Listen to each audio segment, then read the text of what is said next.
Shakespeare's Sonnet 116 to me is one of the most beautiful pieces of writing ever written, and I thought I would talk about it a little bit and read it and sort of give an in-depth breakdown of each line and why it's so impactful. He writes, "Let me not to the marriage of true minds admit impediments. Love is not love which alters when it alteration finds, or bends with the remover to remove. Oh no, it is an ever fixed mark that looks on tempests and is never shaken. It is the star to every wandering bark whose worth's unknown, although his height be taken. Love's not time's fool, the rosy lips and cheeks, than his bending sickle's compass come. Love alters not with his brief hours and weeks, but bears it out, even to the edge of doom. If this be error, and upon me proved, I never writ, nor no man ever loved." At its core, this poem is more than just a love poem. It's a definition, right? It doesn't just tell a story. It doesn't just describe a relationship. Instead, it draws this line and says, this is what love is, and everything else is not. The opening line, "Let me not to the marriage of true minds admit impediments," immediately sets the tone. Shakespeare is borrowing here from the language of a marriage ceremony, which would have been familiar to his audience at the time, but what he does is he subtly shifts its meaning. Love here isn't just about a legal union or physical attraction, it's about the marriage of true minds. That phrase is crucial. It suggests that real love exists on an intellectual and spiritual level, more than just a physical one.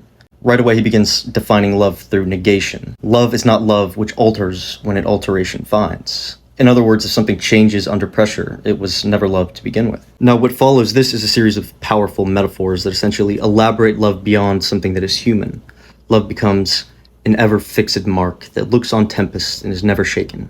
A lighthouse essentially standing against storms. Then it becomes the star to every wandering bark, a guiding force for lost ships. These images matter because they shift love from something that is emotional and unstable into something constant. It almost has this cosmic presence. Love isn't just a feeling, it's a principle. It's something that exists independently of human weakness. But the poem deepens after the volta or turn in line 9, where Shakespeare introduces time as love's greatest opponent. Time is personified almost as the grim reaper, with a bending sickle that destroys rosy lips and cheeks. Physical beauty fades, essentially. Youth disappears. Everything we normally associate with love deteriorates. And yet, Shakespeare insists, love's not time's fool. True love doesn't submit to time, it outlasts it.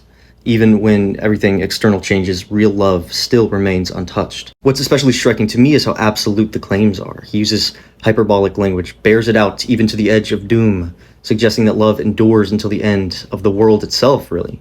And then in the final couplet, he makes a bold, sort of reckless assertion.